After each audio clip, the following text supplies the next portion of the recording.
명예의 전당은 스포츠나 예술 분야에서 두각을 나타낸 사람들의 이름이 올라가는 곳입니다. 메이저리그도 있고 NBA도 있고 그리고 각종 예술, 음악, 영화 이런 데도 명예의 전당이라는 것이 있습니다.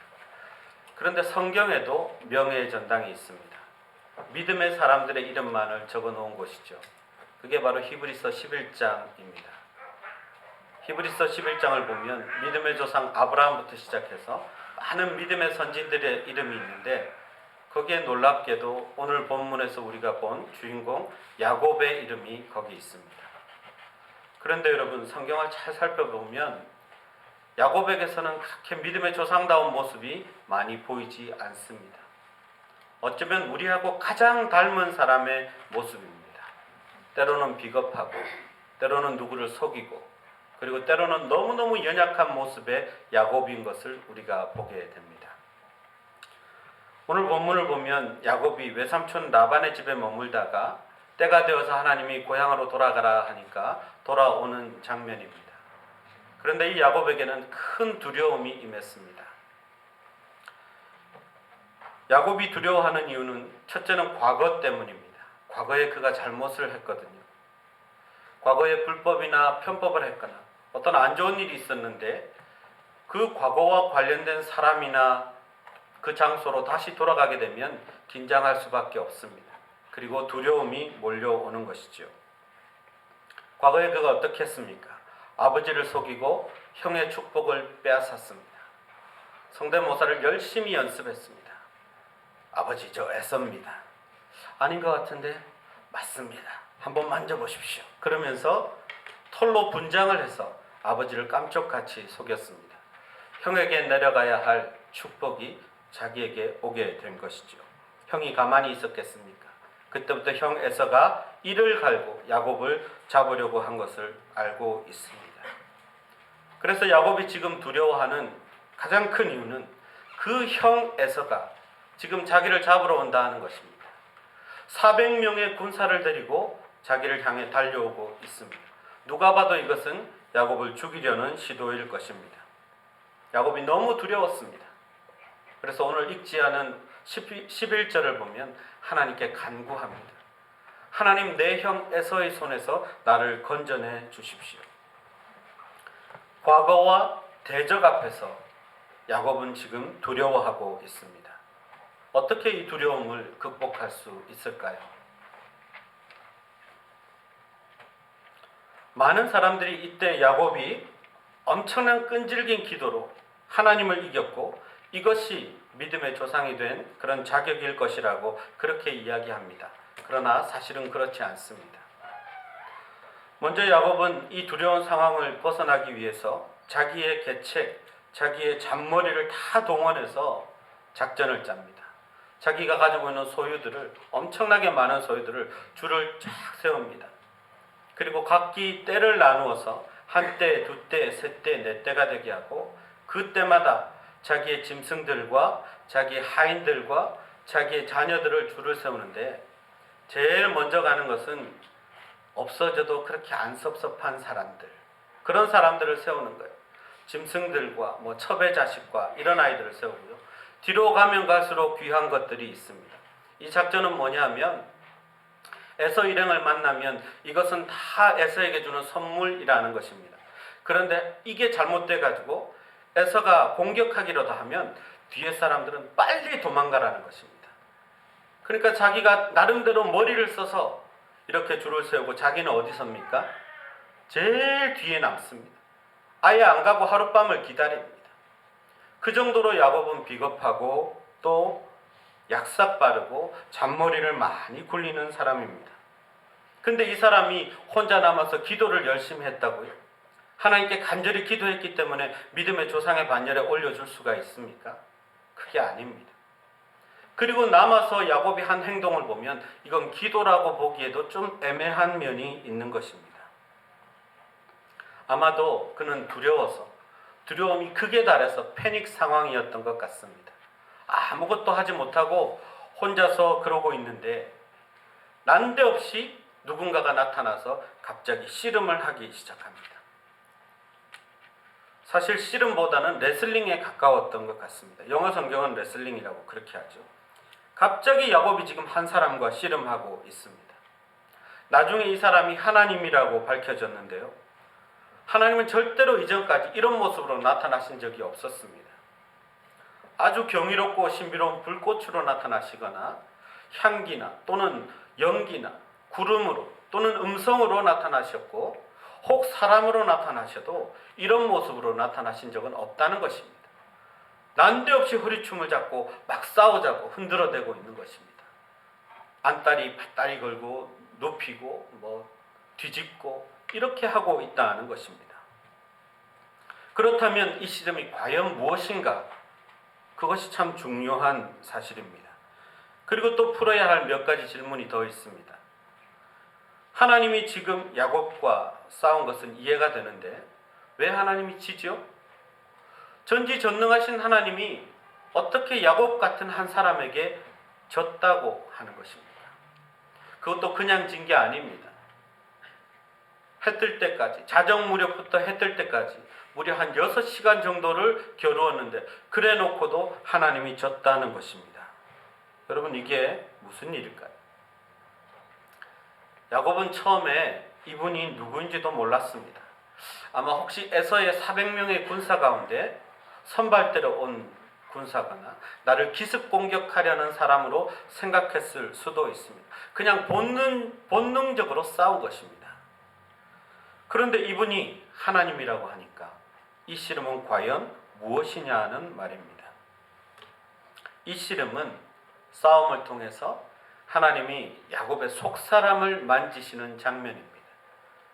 야곱의 옛사람, 자기 자신만 의지하고 하나님과는 전혀 상관없이 살던 그 모습, 속이고 뺏고 그렇게 하던 그 모습, 그것을 하나님께서 지금 다루시는 장면입니다. 그 생명을 터치하시는 것입니다. 탈탈 털어서 아무것도 안 나올 때까지, 힘이 다 빠질 때까지 하나님이 지금 야곱을 만지고 계신 것입니다. 그래서 이 씨름을 통해서 오직 하나님만 의지하는 사람으로 하나님은 지금 그렇게 변화시켜가고 있는 것입니다. 여러분, 우리가 하나님의 자녀가 되었습니다. 그러나 얼마나 많이 자신의 경험과 지식과 능력을 의지합니까? 얼마나 우리는 또 잔머리를 굴립니까? 근데 그때마다 하나님은 우리에게 씨름을 걸어오십니다. 야곱에게는 하나님이 직접 나타나셨지만 우리에게는 보통 어떻게 나타나느냐 하면 이유 없이 미운 사람으로 나타나고요. 사사건건 시비 거는 상사로 나타나기도 하고요. 정말 말 안 듣는 자녀의 모습으로 나타나기도 합니다.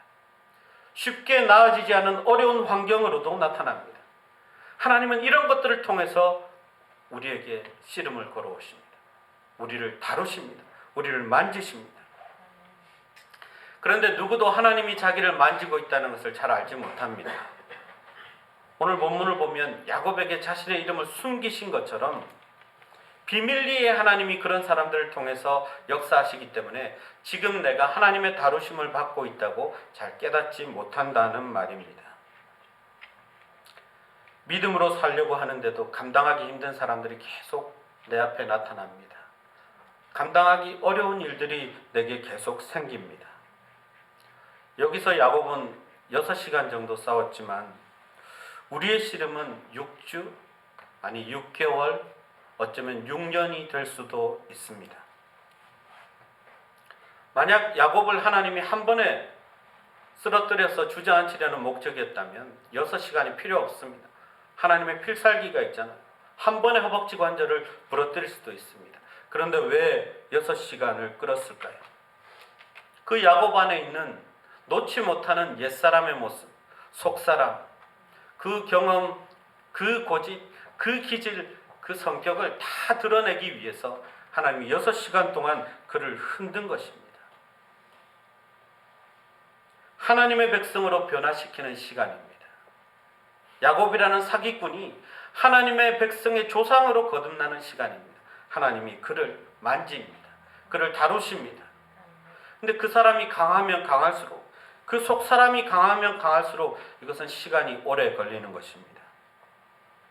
그렇다면 여러분, 하나님이 허락하신 나의 씨름의 대상들이 왜 그렇게 끈질긴지 여러분 아시겠죠? 누구 때문입니까? 나 때문입니다. 내 안에 있는 속사람이 다 드러나기까지 내 앞에 있는 그 끈질긴 씨름의 대상들은 사라지지 않습니다. 내가 그렇게 만만한 사람이 아니죠. 나도 고집이 있고 성격이 있고 기질이 있고 옛날에 한가락 하던 것도 있고 열등감도 있고 부족함도 있고 상처도 있는데 그 속사람을 하나님이 다 드러내고 치유하시려면 한두 시간으로 되겠습니까? 한두 사람으로 나를 고칠 수 있겠습니까? 그래서 하나님은 끊임없이 우리에게 씨름을 걸어오십니다. 하나님이 만져서라도 고쳐서 쓰시기 위해서 우리에게 씨름을 허락하십니다. 너무나 힘든 사람들, 너무나 바뀌지 않는 환경, 여러 가지 사건, 정말 우리의 뚜껑이 열리는 그런 시간들도 우리에게 찾아옵니다. 우리의 속사람을 다 드러내게 하시기 위함입니다. 그 드러난 속사람을 다 치료하시기 위함입니다. 그래서 하나님은 여러분의 남편, 여러분의 아내, 여러분의 자녀, 직장 상사, 함께 동력하는 사람들을 다 그런 목적으로 사용하십니다. 어쩌면 이게 평생이 걸릴 수도 있습니다. 어떤 남편은 회사에서 스트레스를 많이 받고 정말 힘든 일이 있을 때마다 지갑에 놓고 다니는 아내 사진을 들여다본답니다. 내가 이 사람하고도 사는데 못할 일이 뭐인가. 집에서도 씨름이고 밖에서도 씨름입니다. 그러니 이런 씨름은 우리가 쉽게 이길 수 있는 방법이 없습니다. 내가 변화될 때까지, 하나님이 의도하신 시간까지 하나님은 이것을 멈추지 않습니다. 그렇다면 하나님이 허벅지 관절을 부러뜨려서 야곱을 승리케 해주셨는데 이것이 하나님이 진 것이 아니라 일부러 시간을 끄셨다는 것을 우리는 알 수 있습니다. 사실은 야곱도 알았을 것입니다. 상대가 돼야지. 허리춤이 딱 잡히는 순간 알았을 것입니다. 이분은 내가 상대할 수 있는 분이 아니다. 내가 감히 이길 수 있는 분이 아니다. 아마 본능적으로 알았을 것입니다. 여러분, 강호동 씨가 여러분의 허리춤을 잡았다고 생각해 보십시오. 한번 이겨볼까 하는 마음이 들 것 같습니까? 딱 잡히는 순간 본능적으로 느꼈을 것입니다. 아, 이길 수 없구나. 그래서 야곱은 하나님께 자기를 축복해 달라고 얘기합니다. 자기가 이겼고 그 사람이 패자라면 자기에게 축복해 달라고 얘기하지 않습니다. 이분은 너무너무 강한 분이다. 어쩌면 하나님이실지도 모른다. 이렇게 생각했을 수도 있습니다. 어쨌든 축복해 달라고 얘기합니다. 그런데 축복하지 않고 오히려 이름을 물어보시죠. 그게 목적이기 때문에 그렇습니다. 네 이름이 무엇이냐? 야곱입니다. 이 말은요, 저는 발 뒤꿈치를 잡고 나왔습니다. 제 이름은 사기꾼이라고도 불립니다. 이런 뜻입니다. 그런데 하나님은 놀랍게도 이제 너는 그 이름으로 불리지 않고 이스라엘, 하나님과 겨루어 이긴 사람, 하나님의 백성으로 너는 불리게 될 것이다. 그렇게 말씀하십니다. 이것이 이 씨름의 이유입니다. 이 씨름의 정체입니다. 비열한 사기꾼을 하나님의 일꾼으로, 믿음의 조상으로 바꾸시는 하나님의 역사가 이 씨름들 가운데 있다는 것입니다. 인간 우영주를 목사로 바꾸시려고 하나님이 얼마나 많은 씨름을 걸어오시는지 모릅니다. 그것도 모르고 이겨보겠다고 했던 적도 있습니다. 여러분을 하나님의 자녀로 일꾼으로 삼고 거기에 합당한 사람으로 만드시느라고 하나님은 지금도 씨름을 걸어오십니다. 그러므로 우리가 당하는 고난, 우리의 속사람이 다 드러나도록 우리를 힘들게 하는 고난은 우리를 전혀 다른 사람, 하나님만 의지하는 사람으로 만드는 하나님의 도구입니다. 그 고난 가운데는 그런 깊은 뜻이 있습니다. 그러므로 이 고난은, 하나님과 함께하는 고난은 축복으로 가는 고난입니다. 하나님이 하나님의 승리를 우리에게 거저 주시기 위해서, 우리를 어디다 갖다 놓아도 이길 수 있는 사람으로 만들게 하시기 위해서 우리를 그 고난으로 인도하십니다. 두려움과 고난과 혹은 대적과 씨름할 이유가 없습니다. 보이지 않지만 우리에게 언제나 말씀하시는 그 말씀과 기도로 하나님과 씨름을 해야 합니다. 우리의 끈질긴 기도가 하나님을 승복시키는 것이 아니라 하나님의 말씀을 듣고 그 말씀에 우리를 맞추어 가면서 계속해서 우리를 변화시켜 나가는 것, 그 씨름을 우리가 해야 하는 것입니다. 때가 되면 하나님이 잘했다, 그만하면 되었다, 그렇게 말씀하실 것입니다. 그런데 하나님과의 씨름에서 승리한 것처럼 보이는 야곱에게는 어떤 변화가 일어났습니까? 사실 잔머리 굴리고 약삭 바른 그의 모습은 그렇게 쉽게 바뀌지 않습니다. 다음 장에도 그 다음 장에도 비슷한 모습입니다. 창세기 46장에 가서야 그는 비로소 좀 도덕적으로 착한 사람으로, 그리고 하나님 뜻을 잘 이행하는 사람으로, 믿음의 사람으로 나옵니다. 사람이 한순간에 변하는 것이 아니라는 말입니다. 그렇다면 뭐가 달라졌습니까? 하나님이 다루시고 만지신 그 결과가 뭘까요? 그의 삶의 주인이 달라졌습니다. 이전까지는 자기가 주인 되어서 자기 마음대로 삶을 누리고 살았는데 하나님이 터치하시고 나니까 자기가 의지하던 모든 것들을 다 내려놓게 된 것입니다. 하나님의 인도하심에 맡겨진 사람이 된 것입니다. 그리고 또 그 결과로 하나 생긴 게 있습니다. 그게 뭐냐면 다리를 절게 된 것입니다. 허벅지 관절은 남자의 힘의 상징이자 힘의 근원입니다. 자기 힘으로 살아온 모든 능력을 꺾으시는 하나님의 그 터치가 야곱으로 하여금 절뚝절뚝 거리게 만 것입니다. 그런데 그런 모습으로 에서에게 갔더니 에서가 마음이 녹았습니다. 야곱이 보낸 뇌물 때문에, 예물 때문에 에서가 마음이 녹은 게 아닙니다. 그래도 내 동생인데 오랜 세월 만에 만났는데 초라하게 늙은 모습으로 다리를 절뚝절뚝하면서 오는 모습, 그 모습을 보고 에서가 마음이 녹았습니다. 그래서 그를 끌어안고 뜨거운 눈물을 흘리며 화해를 하게 됩니다. 평생 야곱을 짓누르던 문제였습니다. 죄의식과 두려움이 해소되는 순간인데 야곱이 그토록 심혈을 기울인 선물과 뇌물과 예물이 아니라 에서를 움직인 것은 하나님이 다루시고 만지신 후에 그의 몸에 새겨진 상처, 그 고난의 흔적이었다는 것입니다. 야곱이 이전보다 강해져서가 아니라 하나님이 다루신 후 더 약해졌는데 문제는 해결되었습니다. 여러분, 그렇습니다. 그리스도인이 승리하는 것은 우리가 더 착한 사람이 되고 도덕적으로 또는 성품이 많이 좋아져서 다른 사람을 이기는 것이 아닙니다. 하나님이 그 사람을 만지신 결과로 그 사람에게서 볼 수 있는 고난과 상처의 흔적들, 그것들이 세상을 이깁니다. 가장 큰 고난의 상처인 그 십자가가 사탄 마귀를 이겼습니다. 모든 죄의 권세를 꺾었습니다. 그 자국마다 우리의 상처와 우리의 죄책감과 우리 아파하는 그 모든 자리마다 주님은 그 보혈로, 예수님의 보혈로 우리를 치료하셨습니다. 그래서 사탄 마귀는 우리를 어떻게 할 수 없습니다. 죄책감을 한번 건드려 볼까? 아픔을 한번 건드려 볼까? 상처를 한번 건드려 볼까? 하지만 거기 모든 곳에 예수 그리스도의 보혈이 묻어 있습니다. 그게 우리입니다. 그것은 그냥 새겨진 것이 아닙니다. 자기 십자가를 지고 날마다 고난을 통과하는 가운데 날마다 씨름하면서 우리에게 새겨진 흔적이라는 것입니다. 여러분, 힘드십니까? 고난 가운데 있습니까? 예수님이 지금 만지고 있다면 괜찮을 것입니다. 하나님이 함께 하신다면 그 고난이 무기가 될 것입니다. 그런데 정말 하나님이 쿨하지 않습니까? 이름 가르쳐 달라고 해도 이름도 안 가르쳐 주시고요.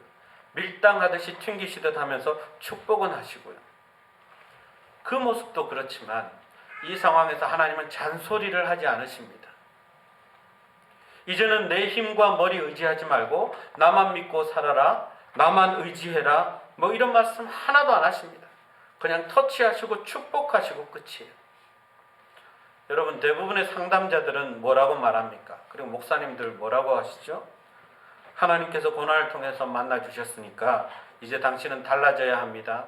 아내에게 잘하십시오. 남편에게 잘하십시오. 교회에 충성하십시오. 아니요. 하나님은 아무 말씀 안 하시고 이후에도 야곱이 하고 싶은 대로 하게 놔두십니다. 왜 그럴까요? 이제부터 야곱의 문제 해결은 하나님이 하십니다. 하나님께 다루어진 사람은 그 사람의 모든 것을 하나님이 책임지십니다. 그래서 하나님은 야곱에게 아무것도 요구하지 않습니다. 야곱이 스스로 착해지고 도덕적이 되는 것은 자연히 점차점차 일어난 일이고요. 하나님은 야곱에게 스크래치만 하나 만들어 놓으셨습니다. 얘는 내 거야. 지 힘으로가 아니라 내 힘으로 이길 거야. 하나님을 이겼다는 표현은 바로 그런 뜻입니다. 무슨 일을 만나든 어떤 일을 하든 하나님이 함께 하셔서 이기게 하시는 사람, 그 사람이 바로 하나님을 이긴 사람이라는 뜻입니다. 여러분, 이것이 우리의 힘입니다. 이것이 그리스도인에게 주어진 힘입니다. 우리의 소망입니다. 하나님이 우리에게 그것을 주셨습니다. 세상에 어떤 것도 빼앗아갈 수 없는 것입니다. 우리가 바로 이스라엘, 하나님의 백성이라는 뜻입니다. 고난을 이기려고 여러분 스스로 뭔가 해야 한다고 생각하지 마십시오. 고난을 벗어나려고 악착같이 애쓰지도 마십시오. 그저 하나님께 붙들려 있다는 것을 믿으면 하나님과 함께 그 고난을 받으십시오. 그 고난조차도, 고난의 흔적조차도 축복이 될 것입니다. 아마도 하나님은 여러분에게 계속해서 씨름을 걸어오실지 모릅니다. 자녀 문제, 직업의 문제, 교제의 문제, 혹은 결혼의 문제, 직장의 문제, 그런 문제들을 통해서 비밀스럽게 우리를 다루시고 우리를 만지실지 모릅니다. 어렵다고 해서 내가 하나님을 잘못 믿어서 그런가 자기 자신을 자책하지 마시고 그런 일들 속에서 하나님이 다루시고 있다는 것을 신뢰하십시오. 하나님이 이 사건, 이 사람을 통해서 지금 나를 만지고 계시는구나. 그렇다면 나는 하나님께서 만지신 후에 정금같이 단련되어 나올 것을 믿으십시오. 하나님은 나를 고치시겠다는 뜻입니다. 나를 고쳐서라도 하나님의 사람으로 쓰시겠다는 뜻입니다. 마지막으로 한 가지 더 궁금한 것이 있습니다. 야곱이 씨름한 그 사람, 아니 하나님이 등장하는 장면이 없습니다. 그리고 어디서 왔다는 이야기도 없고요. 떠나는 장면도 어디로 갔다는 이야기도 없습니다. 무슨 말입니까? 하나님은 야곱과 함께 하신다는 것입니다. 그 씨름의 순간만 함께 하신 것이 아니라 하나님이 선택하신 순간부터 그가 범죄하고 가족으로부터 상처받고 떠나고 그 과거의 모든 순간에도 하나님이 함께 하셨고 외삼촌 라반에게 속고 애써 일하면서 스스로 살아보려고 할 때도 하나님은 함께 하셨고 지금 에서와 만나는 순간에도 함께 하시며 앞으로도 함께 하실 것이기 때문에, 아니 떠나지 않을 것이기 때문에 하나님은 지금 어디로 갔다는 이야기가 없습니다. 야곱과 함께 하시는 것입니다. 그의 성품과 그의 믿음이 성숙할 때까지 꽤 오랜 시간이 걸리겠지만 하나님은 참고 야곱과 함께 하십니다. 마찬가지로 하나님은 지금도 우리와 함께 하십니다. 어제도 함께 하셨고 지금도 함께 하시고 그리고 내일도 함께 하실 것입니다. 우리가 고난받는 순간에는 우리를 안고 계실 것입니다. 우리가 힘들어하는 순간에는 우리를 붙들어 주실 것입니다. 우리가 울고 있는 순간에는 우리의 눈물을 닦아 주실 것입니다. 하나님은 절대로 우리를 떠나지 않는다고 말씀하십니다. 그 하나님이 우리와 함께 계십니다. 그래서 우리를 고치시려고 씨름하자 하셔도 그분은 이미 우리 편입니다. 우리를 이기게 하시고 복주시기 위해서 함께 하십니다. 여러분, 무엇이 두렵습니까? 과거가 두렵습니까? 내 앞에 있는 대적이 두렵습니까? 걱정하지 마십시오. 그 모든 것보다 하나님은 크신 분입니다. 그분이 우리와 함께 하십니다. 나는 하나님께 붙들려 있으면 됩니다. 때로는 나와 씨름을 하자고 하셔도 그것은 나를 다루셔서 더 강한 하나님의 사람으로 만드시겠다는 뜻입니다. 걱정하지 마십시오. 염려하지 마십시오. 하나님과의 만남이 두려움을 승리로 바꿉니다. 갈등을 화해로 만드십니다. 야곱을 이스라엘로 바꾸신 것처럼 하나님은 우리 같은 사람도 하나님의 백성으로 바꾸어가고 계십니다. 우리 한국 교회사에 정말 위대한 목사님이 한 분 계십니다. 길선주 목사님인데요. 1907년에 일어난 대부흥운동도 길선주 목사님을 통해서 시작되었습니다. 일제에 저항하면서 순교하셨던 정말 위대한 하나님의 종이었습니다. 그런데 이분이요, 원래는 도사였습니다. 무슨 도사요? 말 그대로 돌을 닦고 돌을 익히고 돌을 가르치는 도사였습니다. 보통 도사가 아니었어요. 돌을 얼마나 잘 닦았든지 웬만한 시내는 한 번에 날라서 건너고요. 이런 나무도 한 칼에 한 손에 베어버리는 무공이 탁월한 그런 도사였다고 합니다. 제자들까지 있었대요. 근데 이분이 선교사가 들어오고 복음이 전해지고 전도자들을 통해서 새 종교가 왔다는 이야기를 듣고 자기 제자를 보냈어요. 너 가서 새 종교가 어떤 종교인지 알아봐라. 그랬더니 그 제자가 그리스도인이 되어서 돌아왔어요. 길선주 목사님에게 여러 가지를 가르쳐 주는데 길선주 목사님, 그때는 도사죠. 길선주 도사가 기도하는 법을 가르쳐 달라고 하는데 지금처럼 기도하면 된다고. 그런데 다만 제일 앞에 부르는 이름을 바꾸라고. 하나님 아버지라고 바꿔서 기도하면 됩니다. 이렇게 가르쳐 줬어요. 그래서 이 길선주 도사가 기도하기 시작했습니다. 하나님 아버지. 3일 동안 열심히 기도하는 가운데 3일 만에 하나님의 음성이 들렸습니다. 선주야, 선주야, 선주야. 깜짝 놀라서 거기서 고꾸라지면서 하나님 앞에 자복하고 엎드렸습니다. 하나님 아버지, 나를 살려주십시오. 나는 죄인입니다. 그때부터 회개가 쏟아져 나오기 시작했습니다. 이분이 그리스도인이 되었습니다.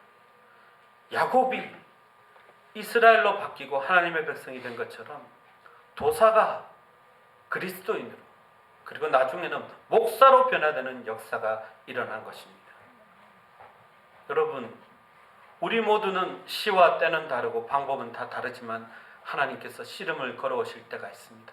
이제 너는 너를 의지하지 말고 하나님의 사람으로 살았으면 좋겠다. 이제 내가 어디에 데려다 놔도 승리하는 사람으로 만들어 주겠다. 내가 아낌없이 모든 것을 너에게 주고 너를 내 자녀로 삼겠다. 우리에게 씨름을 걸어오실 때가 있습니다. 그때 하나님께 여러분을 맡기십시오. 그 씨름은 우리를 넘어뜨리려는 씨름이 아닙니다. 우리같이 부족하고 천한 사람을 하나님의 일꾼으로 쓰시겠다는 뜻입니다. 우리 같은 사람을 야곱처럼 믿음의 명예의 전당에 올려놓으시겠다는 뜻입니다. 여러분, 하나님의 그 손길을 뿌리치지 마십시오. 어떤 두려움이 있고 어떤 대적이 여러분을 가로막아도 하나님이 우리와 함께하고 계신 것을 잊지 마십시오. 여러분은 하나님의 사랑의 대상입니다. 그리고 하나님의 파트너입니다.